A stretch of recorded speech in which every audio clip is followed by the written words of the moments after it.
Sin Distancias, un programa educativo y cultural con el sello de la UNED.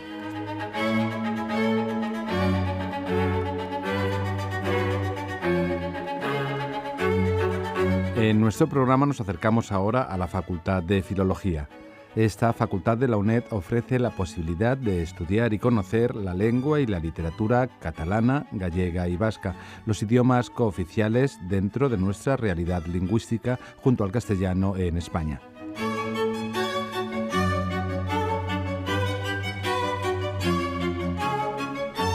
En esta ocasión, en concreto, vamos a tratar de literatura catalana. El profesor de esta materia en la UNED y coordinador del máster en literaturas hispánicas, Josep Antoni Isern, en conversación con el profesor y poeta Xavier Farré, nos propone un recorrido por el mundo de la traducción y la poesía, una experiencia que nos hace abrir la mente a conocer nuevas realidades culturales y lingüísticas. Escuchamos ya al profesor de Lengua y Literatura Catalanas en la UNED, Josep Antoni Isern.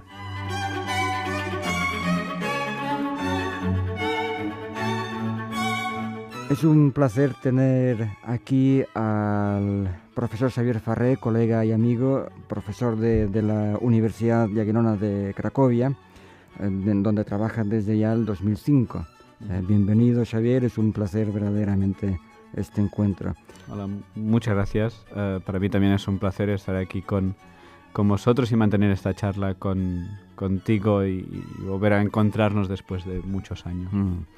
Nada más que por recordar un poco tu trayectoria, empezaste a trabajar en la Universidad de Adam Mickiewicz, dejando de lado tu experiencia como profesor de instituto, en Poznań, Polonia. Eso fue en el 97-98, ya hace sus años de esto. Seguiste en la Universidad de Ljubljana en Eslovenia, 2004-2005.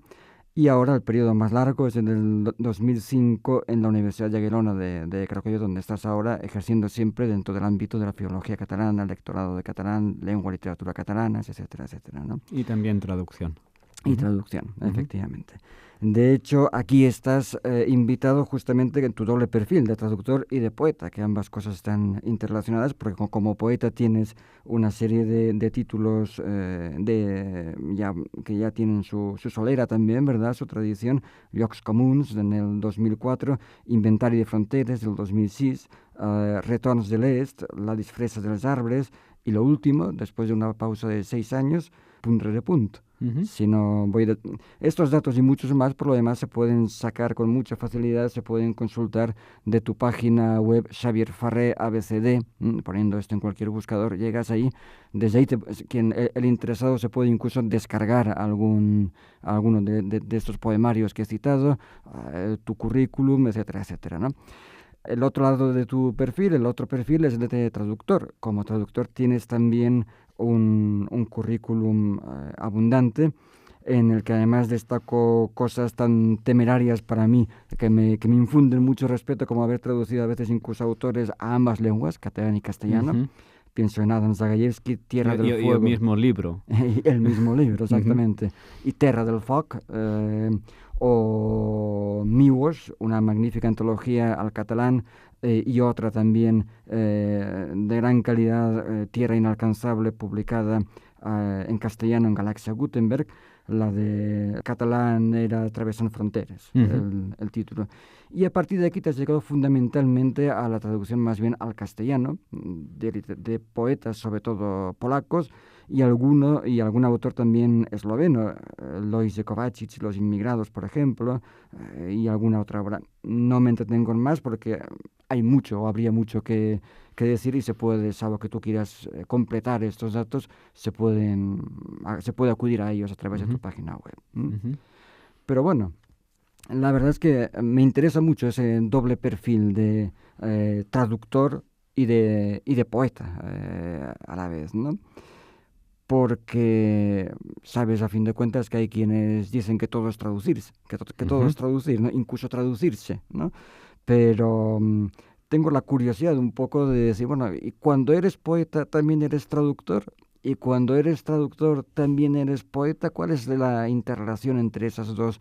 Cuando escribes tu poesía también te estás traduciendo, cuando escribes la poesía de otro estás evidentemente traduciendo porque estás cambiando de lengua, pero eres también poeta. ¿Cómo ves esa interrelación de ambos perfiles? Bueno, son elementos que creo que nunca se separan. Siempre están ahí. Quizá la diferencia sería la intensidad en que aparecen los dos elementos. En el caso de la traducción, cuando tengo un texto de un poeta principalmente, aunque en algunos casos también es narrador, pero la mayoría de las veces, aunque sea narrador, también el lenguaje con el que siempre he trabajado es un lenguaje plenamente poético, es una construcción en el fondo poética. Entonces, cuando hago la traducción, siempre estoy en los dos niveles. Traduzco y a la vez creo que también ejerzo de poeta en el sentido de que poeta es siempre aquella persona que en el momento en que está realizando el trabajo también. Y cuando escribo mis propios textos, me estoy traduciendo a mí mismo. Evidentemente, no tengo que pasar a través de otra lengua, pero en el fondo el hecho mismo de pasar por tu propia lengua ya es una traducción. Y entonces siempre aparece los dos elementos están íntimamente relacionados, son indisolubles, pero en este caso, digamos, el aspecto, la intensidad de la traducción sería la que pone el punto de diferencia entre ambas actividades. Es interesante porque es que en el fondo el traductor, esto es algo de lo que a veces también hemos hablado en la asignatura, por ejemplo, que llevo de traducción, ¿no? En el contexto del máster de literaturas hispánicas en la UNED, ya no se traduce evidentemente, y menos aún en poesía, palabras o segmentos sintácticos, sino que se traduce con una función muy importante, que es una función estética que hay que tener, es decir, hay que reconstruir en la lengua de llegada la calidad estética del texto original, cosa que plantea muchísimos problemas muchas veces, ¿no? ¿Crees que ahí tu experiencia también como poeta te es útil y te ayuda? Creo que sí, y en este caso, precisamente, la dirección también tiene mucha importancia. Es decir, cuando yo actúo podríamos decir, como traductor, creo que sí que tiene importancia en mi caso, pero no quiero decir que esto tenga que ser generalizado, en el sentido de que no cualquier persona que traduce poesía tiene que ser un poeta en el sentido del término que tiene que publicar libros de poesía, que ejerza como poeta, porque, como he dicho anteriormente, siempre ejerce como poeta aquella persona que en aquel momento lo está realizando. Y una traducción es esto. Ahora bien, lo que sí que he visto o sí que he percibido, y esto últimamente porque me están haciendo traducciones al polaco, porque va a aparecer una pequeña antología de los poemas, y entonces me he dado cuenta de un aspecto en el que yo ni pensaba, porque cuando yo escribo en mi propia lengua, pues no pienso en después si esto va a ser traducido o no. Curiosamente o paradójicamente, a pesar de que yo sea traductor, pero yo no pienso si alguien después lo va a traducir. Con lo cual yo estoy perfectamente inserto en mi lengua, juego con mi lengua, me interesa mucho el aspecto del extrañamiento que produce la lengua y el hecho de no poder expresarlo todo. Entonces, también lo expreso a través de una serie de construcciones que pueden ser extrañas dentro de la misma lengua.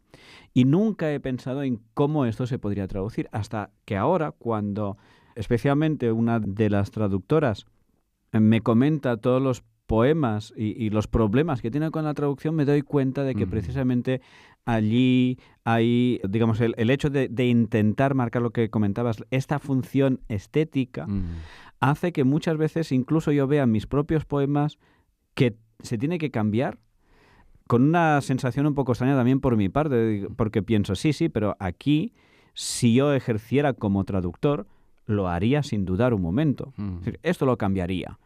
Pero como que es mi texto en cierta manera, o se considera un texto propio, uno piensa, bueno, quizá no tanto. Y en el fondo no sería así, tendría que ser la libertad de la propia traductora que puede hacerlo perfectamente. Sí. El problema aquí reside en que conozco la otra lengua.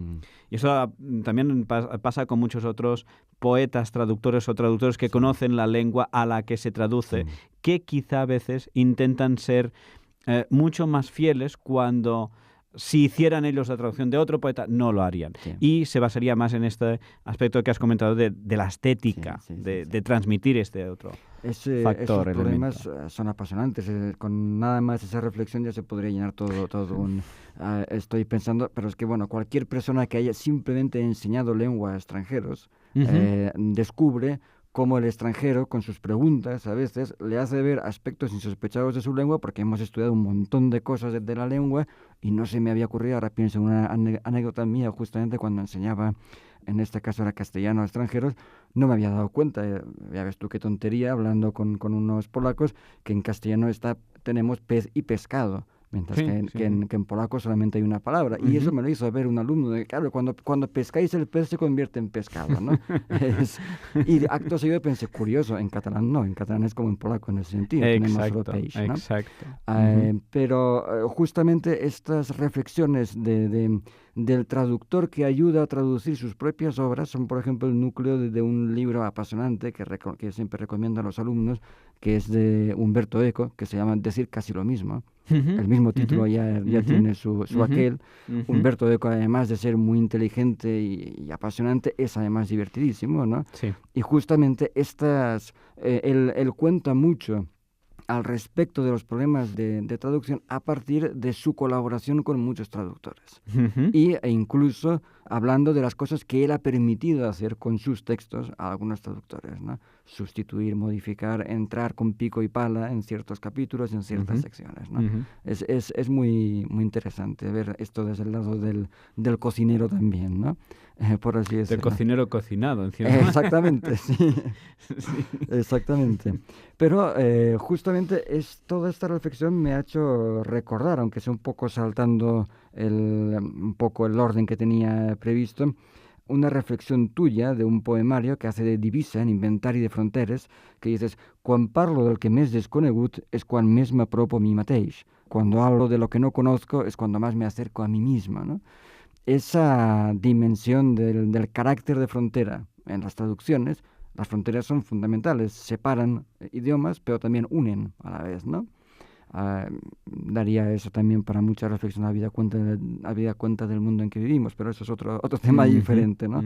Este carácter de frontera en tu poesía está muy vigente también.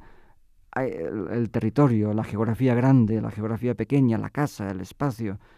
¿Cómo se relaciona eso también desde la perspectiva de la traducción, ese cambio de territorios? Bueno, desde la perspectiva de la traducción es estar continuamente en varios mundos a la vez. Porque el hecho de estar en una lengua es un mundo siempre. Y a mí lo que me hace recapacitar continuamente, por una parte es lo que has comentado antes, que cuando nosotros estamos enseñando la lengua pongamos por caso, a extranjeros, o cuando estamos traduciendo un texto que nosotros conocemos y que lo tenemos que dar a nuestro público, a público de nuestra lengua, siempre lo que estamos haciendo es estar descubriendo otra frontera, que es la frontera de nuestro propio lenguaje. Hasta dónde podemos permitirnos realizar según qué cosas, hasta dónde, por ejemplo, lo que decía Brodsky, que tampoco no es una idea nueva, sino que es una idea ya con gran tradición también filosófica, de que nosotros no dominamos el lenguaje, sino que es el lenguaje quien nos domina a nosotros. Entonces, ¿hasta qué punto nosotros estamos en este mundo de fronteras continuamente? ¿Hasta dónde podemos traspasarlas, no traspasarlas? Y aquí todos los factores que entran en juego, no tan solo el lenguaje, sino, por ejemplo, cómo esto lo puede percibir el público lector. ¿Hasta qué momento el público lector puede percibir algo que puede ser relativamente extraño? Y entonces esto lo ve también como una frontera propia, como una frontera del lenguaje, o como una frontera, léase también, cierta incapacidad por parte del traductor. Entonces todo esto es que el concepto de frontera de una manera muy amplia, está continuamente relacionada en el mundo de la traducción. Es una constante, no podemos hacer ninguna reflexión sobre la traducción sin pasar por el hecho de frontera. En el caso también de la propia producción, es lo que comentabas, el aspecto de la lengua, de la casa, de la geografía.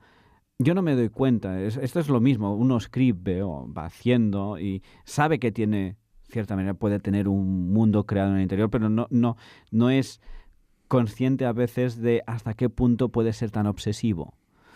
Aquí, antes también me has comentado, cuando hablábamos un poco de la charla, me has comentado sobre un poema del primer libro que yo ya había olvidado completamente y que se titula precisamente Geografía y que hace relación también con esto. En mi caso, también es el hecho de estar continuamente primero ya en dos lenguas, por el hecho de ser catalán, vivir entre las dos lenguas, vivir continuamente entre catalán y castellano sin darme cuenta. Estaba allí, los dos estaban y entonces uno piensa hasta qué punto tiene esto va traspasando de uno a otro y a la inversa. Y después, claro, el hecho de ampliar a otras lenguas y tener relaciones de carácter también bastante estrechas con otras lenguas en otros ámbitos hace que continuamente uno se detenga a reflexionar sobre la capacidad de la propia lengua y cómo esto, una o varias, construye el propio mundo. Y esto tanto en el caso, digamos, personal, en el caso de la traducción especialmente. De hecho, pienso en otro poema tuyo, que es el de casa, precisamente, y es que, claro, me interesa mucho relacionar tu tarea, tu visión de traductor y tu actitud también como poeta, ¿no? Cuando dices justamente, torna ara a intentar anomenar-ho tot, Adam perpetu sense cap poder, ¿no? Esta idea del Adán que intenta poner nombre, porque es lo que hace también el traductor. Volver a poner nombre a las cosas, pero en la otra lengua, ¿no? Lo que pasa es que las cosas es el cosmos que le llega en el texto que está traduciendo, ¿no? Hablas de los objetos que se borran en la niebla, la memoria y sobre todo una imagen que me gusta mucho. La memòria furga inútilment ara i es troba en les cruïlles on arreu hi ha direccions contràries. Es decir, el sujeto que está asentado sobre cruces de caminos en sentido contrario, ¿no? Cada uno de ellos, porque es esa perspectiva de las contradicciones dentro del propio sujeto, que es también el traductor y que además también corresponden muchas veces a lo que te encuentras en el texto. Entonces, otro tema interesante, el tema de la frontera como incapacidad a veces del traductor. Yo también comento que un texto se puede traducir bien y mal de múltiples maneras y que por eso es ideal que haya muchas buenas traducciones porque ninguna de ellas agota realmente el texto. Exacto. Ese es mi punto de vista, ¿no? Incluso las buenas traducciones no agotan todas las posibilidades de traducción, ¿no? Por suerte. Tú también tienes esa percepción entonces desde la práctica, ¿no? Sí. Evidentemente no hay, aunque se diga y se comente que no hay el poema definitivo, el texto definitivo, que nunca termina, sino que se abandona. En el fondo, en la traducción ocurre lo mismo y siempre cuando estamos en que una traducción es una interpretación, en el fondo, de otro texto, los textos son siempre tan ricos que nunca una sola traducción, por excelente, por buena que sea, puede agotar los sentidos que pueden encontrarse, pueden interpretarse en el texto de salida. Con lo cual, como más traducciones tengamos, pues mucho mejor. Sí. Lo que, sin embargo, sí se agota, desgraciadamente, es el tiempo. Pero me gustaría, digamos, para acabar, ¿crees, porque claro, te dedicas fundamentalmente a la poesía polaca, también textos eslovenos, etcétera, etcétera, pero bueno, fundamentalmente lo que te caracteriza es la traducción de poesía polaca. Yo creo que es un hecho que está empezando a cuajar el interés por la poesía polaca en castellano y en catalán. ¿Crees que realmente es que hay una aportación particularmente interesante de estos autores que están empezando a tener un cierto éxito, un cierto interés. Szymborska hoy día es bien conocida, pero bueno, Miłosz, que es un autor en principio un poco más difícil, ¿no? Digamos, más lejano hasta cierto punto, ¿no? Etcétera, etcétera. Zagajewski, estos autores, ¿crees que están cuajando? Creo que sí, que cada vez hay más interés por parte de los lectores en España, y no solamente en España, sino esto empezó principalmente en el mundo anglosajón, pero después también tenemos otros mercados, como podría ser el francés, siempre bastante reacio a lo que procede de fuera, que también ha introducido la poesía polaca.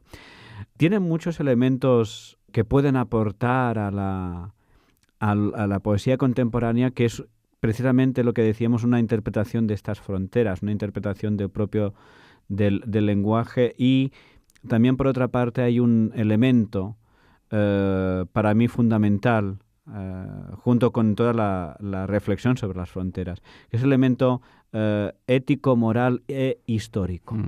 Es un elemento que introduce esta poesía que, por razones evidentemente históricas, que todos conocemos, pues pasa por el país, pasa por una serie de vicisitudes que son muy difíciles, y esto hace que en los textos sea continuamente un elemento a tener en cuenta. Y también cómo es la visión de la historia desde un punto de vista moral, desde un punto de vista ético. Y esto es lo que nos aporta la poesía polaca. Y después hemos tenido la suerte de que ha habido un aumento de traducciones, un aumento también de traductores de esta poesía, que ha hecho que cada vez tenga una presencia mayor en las traducciones en castellano, en este caso, o en otras lenguas, y entonces ocupe un espacio muy importante en la tradición poética contemporánea. En fin, cuando crees que se acaba, vuelve a comenzar, porque este mismo tema que ha asomado aquí daría para varios programas más, pero creo que quizás merece la pena un poco incidir en ese carácter reflexivo, un poco más colindante de la poesía polaca con lo que podría ser un poco la poesía anglosajona hasta cierto punto, ¿no? De pensamiento, de meditación, de reflexión, de compromiso. Algo que es curioso, yo creo que hasta cierto punto no es tan vigente, quizás lo ha sido en alguna época en nuestras poesías, tanto en castellano como en catalán.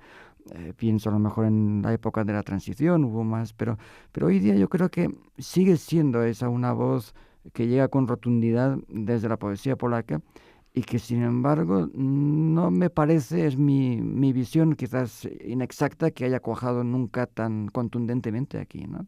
Sí, exacto.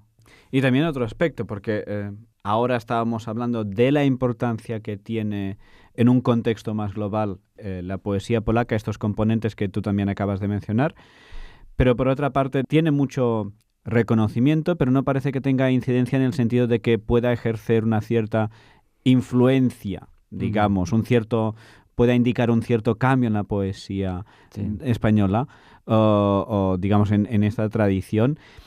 Y no obstante, tampoco la poesía de tradición española ha tenido este elemento de una manera muy presente. En algunos poetas sí hay líneas, evidentemente. Comentamos siempre la línea de Machado, Cernuda, Gil de Viedma. Existen líneas, lógicamente, pero no es la línea aquella que predomina, mientras que en el mundo de la poesía polaca es la que predomina, es la que, digamos, es una tradición poética, ¿no? Exacto, sí. Casi inherente a la propia... Sí.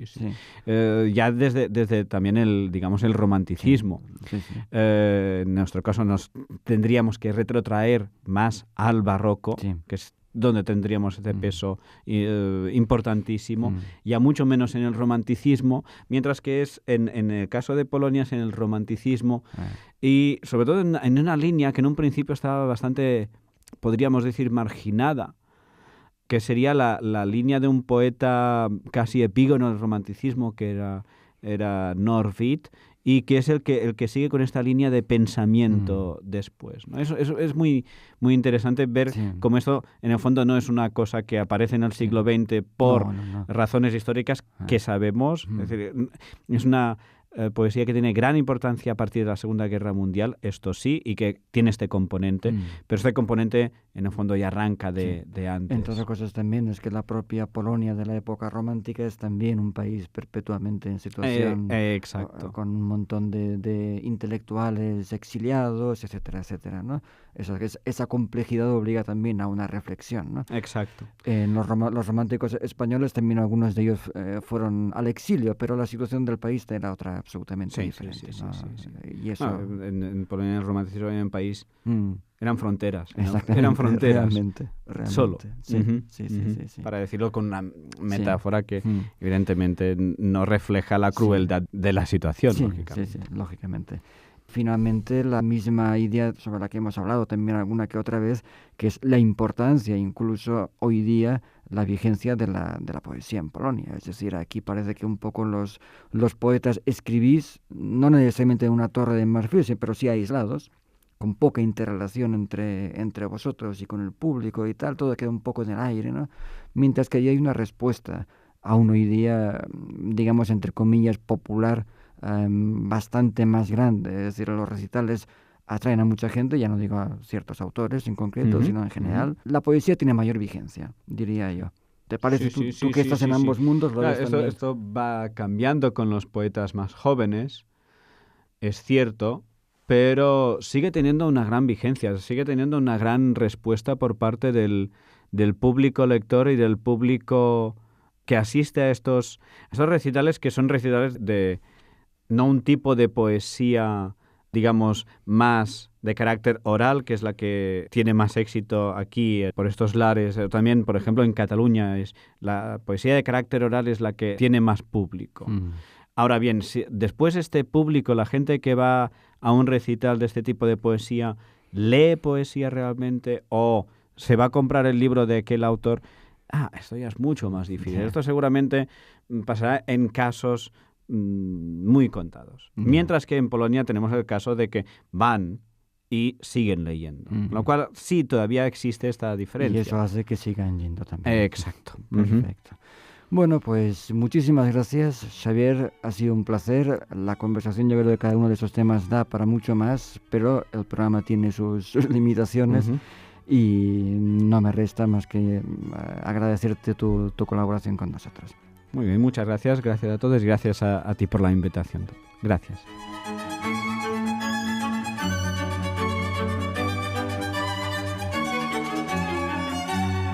Agradecemos desde aquí la labor del profesor de Lengua y Literatura Catalanas en la UNED y coordinador del Máster en Literaturas Hispánicas en la UNED, Josep Antoni Isert, quien invitó en esta ocasión al profesor y poeta Xavier Farré a comentar sus experiencias dentro de la traducción y la poesía en lengua catalana. Gracias a ambos por participar en este espacio de la UNED.